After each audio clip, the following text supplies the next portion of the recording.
Supongamos que la distribución representa las probabilidades de extender una clase X minutos después del final del tiempo de clase. Mirando la distribución, observe cómo la probabilidad función de densidad es una línea horizontal, lo que indica que tenemos una distribución uniforme. El valor mínimo de X es 0 a la izquierda, y el valor máximo de X es 8 a la derecha. Cuando tenemos una distribución uniforme, podemos determinarla función de densidad de probabilidad utilizando la fórmula f de x es igual a 1 dividido por la cantidad b menos a, donde b es el máximo y a es el mínimo de la variable aleatoria, x, que en nuestro caso nos da f de x es igual a 1 dividido por la cantidad 8 menos 0, o f de x es igual a 1,8, que es igual a 0,125. Porque la variable aleatoria x puede tardar todos los tiempos de 0 minutos a 8 minutos, incluidos todos los decimales o partes fraccionarias. La variable aleatoria x es una variable continua, no es una variable discreta. Podemos decir que el azar variable x es continua. Porque existe cantidades fraccionarias de tiempo, o podemos ir tan lejos como decir un número infinito de cantidades fraccionarias de tiempo o un número infinito de cantidades decimales de tiempo, de 0 minutos a 8 minutos. A continuación, el área total del rectángulo de distribución, que es el área bajo el función de densidad de probabilidad de 0 a 8 es igual a 1 porque se trata de una distribución de probabilidad, y la suma de todas las probabilidades deben ser una. De hecho, podemos tomar el tiempo para encontrar el área determinando el área del rectángulo multiplicando la base por la altura. Observe cómo la base es de 8 unidades. La altura es igual a la constante dada por la función de densidad de probabilidad, que es una fracción es 1,8. Por supuesto, 8 veces 1,8 es igual a 8,8, que es igual a 1. A continuación, ¿cuál es la probabilidad en forma decimal de que la clase se extienda 2 o más minutos más allá de la hora de finalización? Vamos a sombrear el área que representa esta probabilidad sombreando el área debajo de la función de densidad de probabilidad a la derecha de 2, o de 2 a 8. Esta zona roja representa la probabilidad de que la clase se extienda 2 o más minutos.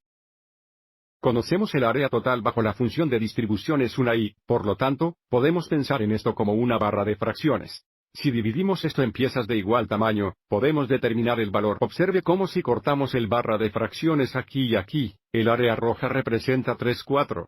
También podríamos cortar el área en 8 trozos de igual tamaño, lo que nos daría 6/8, y por supuesto 3/4 es una forma simplificada de 6/8.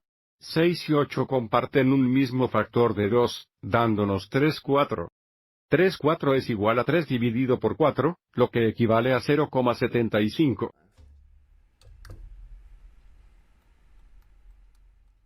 O también podríamos calcular el área del rectángulo rojo determinando la base por la altura, y vamos a demostrarlo también.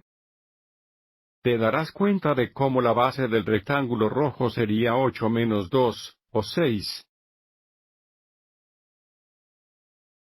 Y por supuesto la altura otra vez es igual a 1,8. Así que 6 más de una vez 1,8 por supuesto nos da 6,8 que es igual a 3/4.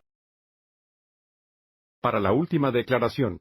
Queremos que la probabilidad en forma decimal de la clase se extienda 2 minutos o menos después de la hora de finalización. Deberíamos ser capaces de reconocer que esta probabilidad va a ser igual a 1 menos la probabilidad de que la clase se extienda 2 o más minutos, lo que encontramos en el problema anterior.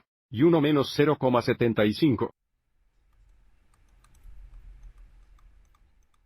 es igual a 0,25. Vamos a sombrear también el área que representa esta probabilidad. Daríamos sombra a la zona a la izquierda de 2, o entre 0 y 2, que es esta zona de aquí. Y de nuevo, rompiendo esto en partes o piezas de igual tamaño, podemos ver el área roja es igual a 1,4. Y 1,4 es igual a 1 dividido por 4, lo que nos da 0,25. Y, por supuesto, también podríamos dividirlo en 8 piezas del mismo tamaño, lo que nos daría 2,8, pero 2,8 es igual a 1,4. O también podríamos determinar el área, determinando el área del rectángulo. Observe para este rectángulo, la base es 2, la altura sigue siendo 1,8. 2, o 2 sobre 1, por 1 8 es igual a 2 8, que es 1 4. Espero que esto te haya resultado útil.